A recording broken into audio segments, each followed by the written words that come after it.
மதுரையில்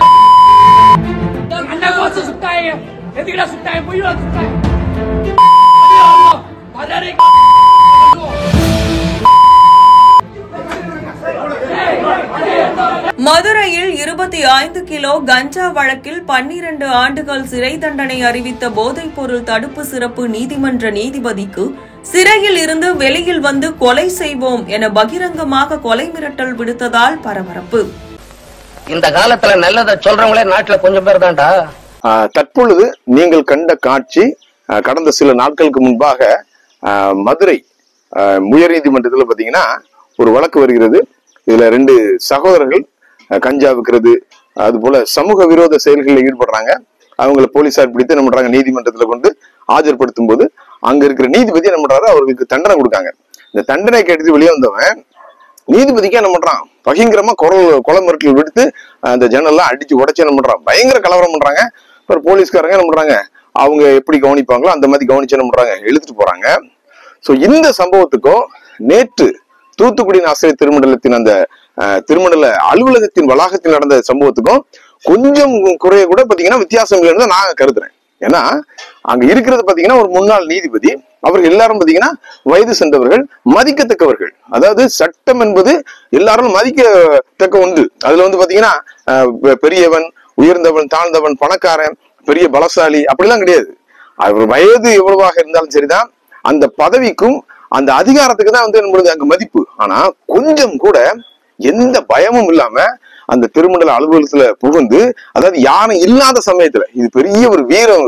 இப்ப அந்த இடத்துல பாத்தீங்கன்னா எதிரணியினரோ இவர்களுக்கு ஒவ்வாத கருத்து கொண்ட எதிர் மக்களும் எதிர்ப்பாங்கன்னா, நேற்று வந்து பாத்தீங்கன்னா அந்த இடம் வந்து மிகப்பெரிய ஒரு கலவர பூமியா இருக்கும். இவர் என்ன பெரிய ரவுடியா, இவரு டேவிட் ராஜேந்திரன் பெரிய பயில்வானா, இவரு வயிறு தொப்பை வந்து தள்ளிட்டு யூதாஸுக்கு வந்தது கண்டிப்பா உனக்கு வரும், அது மட்டும் நீங்க மனசுல வச்சுக்க. யூதாஸ் எப்படி வந்து இந்த வயிறு வெடித்து உனக்கு முடிவு நடந்ததோ அது மாதிரி நடக்கும். நீ அவ்வளவு பெரிய ஆளா, நீ இத்தனை பேர் இவ்வளவு பெரிய தூத்துக்குடி ஆசிரியர் திருமணத்துல நீ மட்டும் தான் வீர சூராதி சூரனா, ஒரு நீதிபதியோட காரம் மறிக்கிற அளவுக்கு. அப்ப பாருங்க, நீங்க இந்த நடுநிலைவாதிகள் அது போல பாத்தீங்கன்னா அந்த அணியை சேர்ந்தவர்களே நான் சொல்றேன். கடந்த முறை டிஎஸ்எஃப் அணியில போட்டி போட்டவங்கள நீங்க வந்து பாருங்க, நம்முடைய திருமண்டலத்தினுடைய மாண்பை குலைக்கும் வரையில.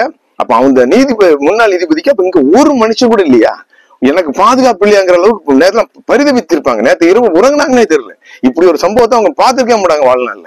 அப்ப ஒரு ஆயர் இங்க என்ன ஒரு பெரிய ஒரு கேவலமான சம்பவம்னா, இது போன்ற பிரச்சனைகள் நடக்கும்போது பொதுமக்கள் அது போல பாத்தீங்கன்னா சபை மக்கள் என்ன பண்ணுவாங்க, சண்டை போடுவாங்க. அங்க இருக்கிற ஆயர்கள் என்ன பண்ணுவாங்க, அதை தடுப்பாங்க, வேண்டாம் விடுங்க அப்படிங்கிற மாதிரி தடுத்து கொண்டு போவாங்க. ஆனா இங்க தலையில இருக்குது, அவங்க என்ன பண்றாங்க, கேட்கறாங்க, சும்மா இருக்காங்க. இந்த ஆளு இவன் கூட சேர்த்துட்டு ஒரு 4 பேர் பொறுக்கி மாதிரி என்னமோ என்ன நினைச்சிட்டு இருக்க நீ, அப்படி ஓடுறான், இங்க வர்றான், அங்க வரான், அவனை பிடிச்சி இழுக்காங்க, அவனை பெரிய இது மாதிரி. ஒரு ஆயருக்குரிய தன்மை ஒண்ணு கூட கிடையாது அவனுக்கு.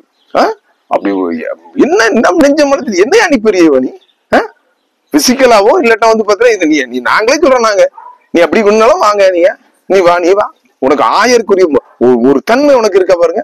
அப்படி ஓடுறாரு, இப்படி ஓடுறாரு, அவரை இழுத்து ஐயா ஐயா ஐயா, அவங்க கூட இருக்கவங்க கொம்பிச்சு விடுறீங்க நீங்க அவனை. நான் சொல்றேன், நீங்க வந்து அதாவது அரசியல் பண்ணுங்க. யார் அரசியல் பண்ணா, அரசியல்ல இருக்கிறவங்க பண்ணுங்க. ஆயர்களுக்கு அங்க என்ன வேலை? இந்த மாதிரி ஒரு தவறை தயவு செய்து என்ன பண்றீங்க, எதிரணியில் இருக்கவங்க செய்யாதீங்க. அவர்கள் வந்து நடுநிலைவாதிகளா இருக்கட்டும், அவங்க உள்ளுக்குள்ள ஃபீலிங்ஸ் இருக்கட்டும், தப்பு இல்லை. அதே நேரத்துல இது போன்ற அவங்களை கொண்டு வந்து விட்டுட்டு இவர்களே வந்து பாத்தீங்கன்னா ஒருவேளை அணி மாறி அவர்கள் ஆட்சிக்கு வந்தா உங்களுக்கு எதிராக மாற மாட்டாங்கன்னு சொல்லி என்ன நிச்சயம் இருக்கு? இது போன்று பாத்தீங்கன்னா உங்க அணியில இருந்தவங்க நிறைய பேர் என்ன பண்ணிருக்காங்க, இன்னைக்கு அங்க போயிருக்காங்க. சோ இவர்களுக்குரிய வேலை வந்து ஊழியம் பண்றதுதான். 1% கூட பாத்தீங்கன்னா அந்த பீடத்துல நிக்கிறதுக்கு இவனுக்கு அருகதே கிடையாது. தயவு செய்து இவன் வந்து எங்க போனாலும் ஊர் மக்கள், சபை மக்கள் மறிங்க, இவனை ஏத்த விடாதீங்க, இவன் ஏறாதீங்க. இவனுக்கு நான் சொல்றேன், இவன் பகிங்கரமா சொல்றேன். பொறுக்கிய விட கேவலமான பொறுக்கிங்க. ஒரு முன்னாள் இது அவருடைய வாழ்நாள்ல எத்தனை வழக்குகளை சந்திச்சிருப்பாரு. தூக்கு தண்டனை, மரண தண்டனை கூட கொடுத்துருப்பாரு. அமைதியா கேட்டுட்டு போயிட்டே இருப்பான். எவ்வளவு ஒரு துணிச்சல் பாருங்க உனக்கு. நான் சொல்றேன், அதனாலதான் சொல்றேன், எதிரணியினர் நீங்க தயவு செய்து முற்றிலுமாக இவர்கள் புறக்கணிங்க. வன்முறையில எனக்கு 1% கூட நம்பிக்கை கிடையாது. வன்முறைங்கிறது பாத்தீங்கன்னா இருபுறமும் கருக்குள்ள கத்தி, அது வந்து ஒன்னே வெட்டும் என்னைய வெட்டும். அது எனக்கு நன்றாக தெரிஞ்சாலும் நாங்க அமைதியா இருக்கோம். நாங்க ஆனா நீ ஆயருங்கிற போர்வையில் இருந்துகிட்டு ஒரு சாதாரண மனிதனுக்கு, ஒரு சாதாரண சாமானியனுக்கு ஒரு பொறுமை கூட இல்லாம நீ இப்படி பொறுக்கித்தனம் பண்ணி ஒட்டுமொத்த திருமணத்தோட மாண்பை குலைத்து விட்டான். கேவலம் இருக்கு. கொதிக்குது எனக்குலாம் அப்படி ரத்தம். நல்லா வந்தேன்னு வச்சுக்கோங்க வேற மாதிரி ஆயிடும். அதனாலதான் நாங்க அமைதியா பொறுத்துட்டு இருக்கோம். ஏன்னா இதுதான் அவனுடைய திட்டமே. நம்மள வந்து என்ன பண்ணும், எப்படியாவது கோபப்படுத்தி கொண்டு வந்து சட்டம் ஒழுங்கு பிரச்சனை உருவாக்கி தேர்தலை நிப்பாட்டி இவங்க என்ன பண்ணும், புறவாசல் வழியா உள்ள உட்காந்துக்கிட்டு போதுமான வரைக்கும் என்ன பண்ணும், எல்லாத்தையும் தின்னு அழிச்சு எவனையும் உள்ள போகக்கூடாங்கிறதா உங்களுடைய எண்ணம். சோ எனவே மற்றவர்களும் பொறுமையா இருங்க. கண்டிப்பாக இதற்கு நடவடிக்கை எடுக்கப்படும். எதிரணிகள் தயவு செய்து இது போன்ற விஷயங்கள் நீங்க செய்யாதீங்க. ஆயர்கள் வந்து பொதுவானவர்கள். அவர்கள் வந்து ஆண்டவருடைய ஆலயத்தை, ஆராதனையை, ஆன்மீகத்தை வளர்க்க வந்தவர்கள். இது போன்றவர்களை எந்த காரணத்தோடு வளர்க்காதீங்க. இவர்களை நீங்களே புறக்கணியுங்கள். நீங்களே டோன்ட் என்கரேஜ் தம். அது பண்ணாதீங்க. இந்த தவிர நீங்க திரும்ப திரும்ப செய்யாதீங்க. அடுத்தது பாருங்க, இன்னொரு ஆயர், இவருக்கு வேற ஒரு வாரத்துக்கு மேல பாத்தீங்கன்னா ஒரு வீடியோ வந்துச்சு. அதாவது இந்த போல்பேட் சபையில் உள்ளவர் அங்க வச்சு என்ன பண்ணாங்க, பசங்க பின்னி எடுத்தானுங்க, விக்கி எடுத்தாரு. தண்ணி குடிக்க முடியல, கண்ணுங்க எல்லாம் வெளி புதுங்கி போய் நின்னாரு. எனக்கும் அந்த என்ன பண்ணிச்சு, வீடியோ ஃபுட்டேஜ் இருந்துச்சு. நான் என்ன பண்ணேன், ஆயிரம் ஒரு என்ன பண்றாரு. அப்புறம் பாத்தீங்கன்னா 2 பெண் விஷயத்துல என்ன பண்ணிருக்காரு, கேவலப்பட்டு அசிங்கப்பட்டு கட்டின பொண்டாட்டியே மதிக்காம என்ன பண்ணிருக்கு, காரி துப்பிட்டு இருக்குது. இவர் என்ன பண்றாரு, அங்க தண்ணி குடிக்கிற வழியெல்லாம் என்ன பண்ணுது, தவிச்சு போய் இங்க வந்து என்ன பண்றாரு, பெரிய சண்டியர் மாதிரி இங்க வர்றாங்க ஆளு. எனக்கு தெரிஞ்சு பாத்தீங்கன்னா தூத்துக்குடி ஆசிரியர் திருமண்டலத்துல ரொம்ப மென்மையான, ரொம்ப அமைதியான ஆயர்கள் வந்து பாத்தீங்கன்னா மோசஸ் ஜெப்ராய் ஐயாவும் ஒருத்தர். எனக்கு தெரிஞ்சு அவர் கோவப்பட்டு நேத்த நான் பாத்திருக்கேன். நான் அவ்வளவு வன்முறை, அவ்வளவு திமுறை, வன்முறை இல்லடா இது வந்து பார்த்தா, இது வந்து எழுது பெண்மைத்தனடா. இது பெண்கள் கூட இந்த மாதிரி வேலை பண்ண மாட்டாங்க. யாரும் இல்லைன்னு தெரிஞ்சுட்டு ஒரு 10 பேரை வச்சுக்கிட்டு என்ன வரத்த வரீங்க நீங்க? அவர் என்ன ஒரு 75 வயசு மதிக்கத்தக்க ஒரு நபர், அவர்கிட்ட போய் உன் வீரத்தை காட்டிடுவேன் நீங்க? ஆயர்கள் ஏதோ பாருங்க, இவன் பாருங்க, இந்த ஆளு பாருங்க, அந்த ஒரு சாமி ஒரு சாத்வீகவாதி. அவரை கோபப்படுத்துற அளவுக்கு என்ன பண்ணிருக்காங்க பாருங்க. அங்க போய் வீரத்தை காட்ட வேண்டியதான் வீரத்தை. அன்னைக்கு சபையில மறிச்சாங்கல்ல, அன்னைக்கு என்ன பண்ண வேண்டியது, நெஞ்சம் நிமிர்ந்து நிக்க வேண்டியதானே, உருவி விட்டுருப்பாங்க ஒண்ணு அன்னைக்கு அங்கேயே. அதனால பாத்தீங்கன்னா நீங்க சபை மக்களும் பொதுமக்களும் தூத்துக்குடி ஆசிரியர் திருமண்டல மக்களும் நீங்கள் இவர்களை இனம் கொண்டு கொள்வதற்காக இது வந்து நம்மளுக்கு ஆண்டவர் அனுமதித்திருக்கிறார். ஆனால் நிச்சயமாக இது ஒரு கருப்பு நாள். தூத்துக்குடி ஆசிரியர் திருமண்டலத்துக்கு மிக கேவலமான ஒரு கருப்பு நாள்.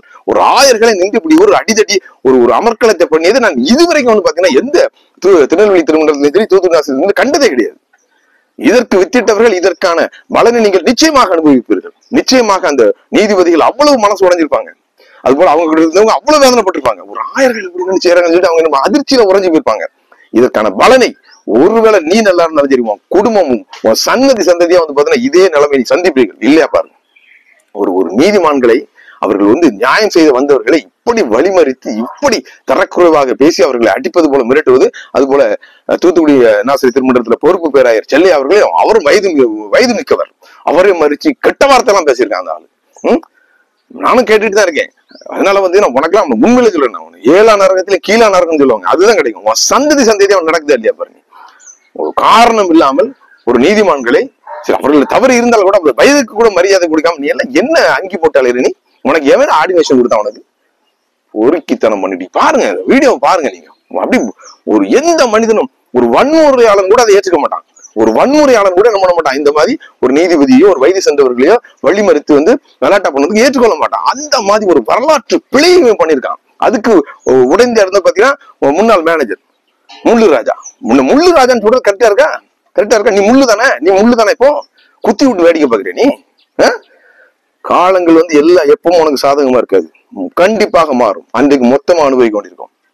இன்னொன்றும் சொல்லுகிறேன், முன்னாள் நீதிபதி ஐயா அவர்களுக்கும் நாங்களும் இருக்கோம். நாங்களும் ஏன் வரல அப்படின்னா, நாங்க வந்து போயிட்டு இருக்கோம். இப்போ நிறைய ஆயர்கள் வராங்க, வேலையை பாக்குறாங்க, போயிடுறாங்க. இவன் பாத்தீங்கன்னா இந்த குரூப் இந்த வைக்க போற நாய் மாதிரி அதுலயே சுத்தி வர்றது. ஏதாவது தேங்காய் கிடைக்குமா, உடஞ்ச தேங்காய், ஏதாவது பதவி கிடைக்கும். பதவிங்கிறது பிச்சை இல்லடா, கேட்டு வாங்க கூடாது. அது உனக்கா வரணும். நீ தேர்தல நின்று ஜெயிச்சு வரணும்டா. பிச்சை எடுத்து சாலிறீங்க. எனக்கு நான் தான் ட்ரெஷரர். பிச்சை அது கேவலமா உனக்கு? ஒரு திருவோடு எடுத்துட்டு போய் நின்று பிச்சை எடுங்க. தேர்தலில் போட்டிட்டு மக்கள்கிட்ட என்ன பண்ணு சென்று நாங்க இதெல்லாம் செஞ்சிருக்கோம், எங்களுக்கு என்ன பண்ணுங்க வாக்கு இல்லைங்கன்னு சொல்லி வாக்கு வாங்கி வரணும். அதுதான்டா பதவி. அதுவும் பொறுப்பு தான். இது பதவி கூட கிடையாது. திருமண்டலத்தை நிர்வகிக்க ஆண்டவர் கொடுக்குற பொறுப்பு. அதை கூட உணராம நீ தேடி போய் என்ன பண்றீங்க, பிச்சை எடுக்கிறீங்க. பிச்சைக்காரன் கூட செய்ய மாட்டான்டா. ஒரு இடத்துல வந்து உனக்கு இல்ல மரியாதை இல்லை, அந்த இடத்துல பிச்சைக்காரன் கூட தேடி பண்ண மாட்டான். அந்த வீட்டுல நிற்க மாட்டான், அடுத்த வீட்டுக்கு போயிருவான் பிச்சை கேட்கறதுக்கு. அதை விட கேவலமா இருக்கீங்க. பதவி பிச்சை எடுத்துட்டு பொறுக்கி சொல்லிடுறீங்க. இதெல்லாம் கேட்டு நாங்க பார்த்துட்டு சும்மா இருக்கணும். மிகப்பெரிய அவலம், மிகப்பெரிய அசிங்கம். நீதிபதி அவர்களுக்கு தயவு செய்து நாங்கள் சொல்றது ஒண்ணுதான், இதற்கு பிறகு நீங்கள் எந்த காரணத்தை கொண்டு இங்க இருந்து விலகி போக கூடாது. உங்களுக்கு எல்லா பவரும் இருக்கு, முடிந்தா அனுப்புங்க, போலீஸை கூடுங்க, தேவைப்பட்ட அனுப்புங்க, துணை ராணுவ படை இறக்குங்க, ராணுவத்தை கூட இறக்குங்க. நாங்க என்ன பண்றோம், நாங்க வந்து வன்முறையில் எங்களுக்கு நம்பிக்கை கிடையாது, நாங்க வந்து வேற மாதிரி ஆயிடும். சோ அதனாலதான் நாங்க ஒதுங்கி நின்று வேடிக்கை பாக்குறோம். இதற்கு பிறகு எக்காரணத்தை கொண்டும் நீங்க வந்து இங்க இருந்து தேர்தல் நடத்தாம போக கூடாது. இது உங்கள் வாழ்க்கையில் பாத்தீங்கன்னா ஒரு சேலஞ்சிங், இது வந்து பாத்தீங்கன்னா மிகப்பெரிய சவால். ஒரு நியாயத்துக்கும் நீதிக்கும், ஒரு நல்ல ஒரு நிர்வாகத்துக்கும், ஒரு நல்ல மனிதருக்கும் இவ்வளவு வருஷம் எக்ஸ்பீரியன்ஸ் உங்களுக்கு விடப்பட்ட ஒரு சவாலாகவே நாங்கள் கருதுகிறோம். நிச்சயமாக இவர்களை மக்கள் புறக்கணிப்பார்கள். பாருங்க, நீங்க வேணா பாருங்க, இவங்க வந்து பாத்தீங்கன்னா இந்த டெபாசிட் வாங்கணும்னு சொன்ன மாதிரி இவனுக்கு 2 பேர் 3 பேர் கூட ஓட்டு போட மாட்டாங்க. இவர்கள் குடும்பத்தை சேர்ந்தவர்களையும் போட மாட்டாங்க. இவங்க குடும்பத்தை சேர்ந்தவங்க நல்லவங்க எல்லாம் நீங்க கண்டிக்க முதல்ல அவங்க ஒரு அங்கி போட்ட 1000 செய்யற வேலையாது. சோ எனவே நீங்க வந்து பாத்தீங்கன்னா அதாவது சென்னை மாநகர கமிஷனர் அருண் பதவியேற்கும் பொழுது எல்லாரும் கேட்டாங்க, ரவுடிகளோட அட்டகாசம் ரொம்ப அதிகமா இருக்குது, சிட்டில பாத்தீங்கன்னா வன்முறைகள் அதிகமா இருக்குது, கொள்ளைகள் அதிகமா இருக்கு, என்ன செய்ய போறீங்கன்னு கேட்டாங்க. அப்போ ஒரு வார்த்தை சொன்னாரு, ரவுடிகளுக்கு புரியுற பாஷையில நாங்க என்ன பண்ணுவோம் சொல்லுவோம்னு சொன்னாரு. அது என்ன பாஷை தெரியுமா? என்கவுண்டர். வந்த உடனே என்ன பண்ணாரு, 2-3 பேரை என்கவுண்டர்ல போட்டு தூக்கினாரு, தீர்த்தார். இன்னைக்கு பாருங்கன்னா சென்னை வந்து அமைதியா இருக்குது. கத்தி எடுத்தியா கையை உடைக்கிறாங்க, காலில் ஓடி என்ன பண்றான், திருட்டு பண்றாங்க, காலை உடைக்கிறாங்க. அதிகபட்சம் என்ன பண்றாங்க, என்கவுண்டர் போட்டு சுட்டு தள்ளுறாங்க. இன்னைக்கு சென்னையில என்ன பண்றான், ரவுடிங்கிறது பயப்படுறான். சோ அது போன்ற நடவடிக்கைகள் அங்க என்கவுண்டர், இங்க பாத்தீங்கன்னா என்ன பண்ணுங்க, சீட்டை கிளிங்க, சஸ்பெண்ட் பண்ணுங்க, டிஸ்மிஸ் பண்ணி வெளியே அனுப்புங்க. முடிந்தால் இன்னொரு ஆர்டரும் போட்டிருக்காங்க, சில குறிப்பிட்ட ரவுடிகள் வந்து சென்னை மாநகருக்குள் நுழைய தடை.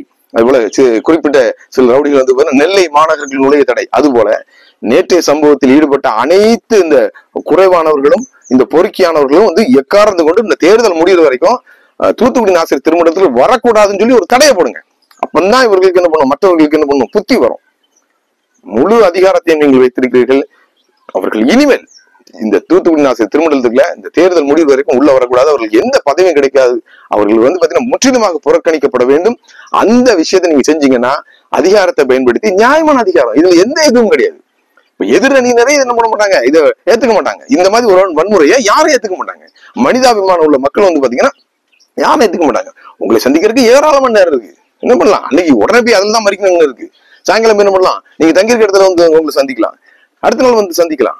சோ அது போன்ற ஒரு சாத்வீகத்திலேயோ ஒரு சமதர்மத்திலேயோ ஒரு சம நீதியிலேயோ நம்பிக்கை இல்லாத வன்முறை நம்பிக்கையாளர்கள் நீங்க என்ன பண்ணுங்க, அந்த மாதிரி செய்யுங்க. இவர்களை முற்றிலுமாக சஸ்பெண்ட் செய்து யாரும் திருமண தேர்தல் நடக்கிற வரைக்கும் நீங்க ஓட்டை கட்டுங்க, ஓட்ட வெட்டுங்க. நீங்க இவங்களை தான் சொன்னாங்க இவங்க வன்முறையாளர்கள், தேர்தல் நிக்க தடை விதிங்க, சரியாயிருவானுங்க. தயவு செய்து பொறுப்பு நீதிபதி அவர்கள், நீங்கள் எந்த பாரபட்சமும் பார்க்காமல் நேற்றைய வன்முறையில் விட்ட அனைத்து ஆயர்களையும் அனைத்து அந்த லே பீப்புள்ஸையும் உடனடியாக தகுதி நீக்கம் செய்து தூத்துக்குடி நாசிரியர் திருமணத்துக்கு நுழைய தடை விதிக்குமாறு அனைத்து பொதுமக்கள் சார்பாக, தூத்துக்குடி நாசிரியர் திருமண மக்கள் சார்பாக, அதாவது மிதவாதிகள் சார்பாக அன்போடு உங்களை கேட்டுக்கொள்கிறேன். பொதுமக்களும் அனைத்து சபை மக்களும் இதற்கு நீங்கள் ஆதரவாக இருக்கும்படி இந்த விஷயத்தை ஷேர் செய்து நீதிபதி ஐயாவுடைய கண்களில் படும்படியாக நம்ம வந்து பாத்தீங்கன்னா இப்ப அவங்களுக்கு என்ன பண்ணணும், ஆதரவா இருக்கணும். தயவு செய்து நீங்க சொல்றீங்க, நீங்க வந்து வேடிக்கை பார்க்காதீங்க. நம்ம நேரடி, அதாவது அவர் ஒரு புறமதஸ்தார்னு சொல்றாங்க, அவர் யாருக்காக வந்திருக்காங்க, நமக்கு ஒரு தேர்தல் நடத்தி ஒரு நல்ல நிர்வாகத்தை நம்மளுக்காங்க நியமிக்கிறதுக்கு வந்திருக்காங்க. இதை நீங்க ஏத்துக்குவீங்களா? பெண்கள் ஏத்துக்குவீங்களா? வாலிபர்கள் ஏத்துக்குவீங்களா? நல்லவர்கள் ஏத்துக்குவீங்களா? அதனால இந்த சமயத்தில் அனைவரும் நம்ம வந்து பாத்தீங்கன்னா முன்னாள் நீதிபதிக்கு உறுதுணையாக துணையாக இருக்க வேண்டும். இந்த இதை ஷேர் பண்ணுங்க. ஐயாவுடைய நம்பரும் இருக்கும் எல்லாருக்கும். நீங்க பேசி அவரை உற்சாகப்படுத்துங்க. நிச்சயமாக வன்முறை வந்து ஜெயித்ததாக உலக சரித்திரத்தில் வரலாறு கிடையாது. ஹிட்லர் மிகப்பெரிய வன்முறையாளர், தூக்கு போட்டு என்ன பண்ணா, தன்னை தற்கொலை பண்ணா, செத்து போனான். அதுதான் வந்து இவர்களுக்கும் நடக்கும். அதற்காக காத்திருப்போம். அதுவரை நீதிபதி அவர்கள் அதற்காக காத்திருக்காமல் நீங்கள் தகுந்த நடவடிக்கை எடுத்து இவர்களை நீக்கம் செய்து தூத்துக்குடி நாசிரியர் திருமணத்துக்கு நுழைய விடாமல் தடுக்கும்படியாக அன்போடு கேட்டுக்கொள்கிறேன். அனைவருக்கும் வணக்கம். சொல்றவன் சொந்த வாழ்க்கையை பத்தி எல்லாம் கிளறி பார்க்காதே. அவன் சொல்றதுல அறிவுக்கு பொருத்தமா இருந்தா நடங்க.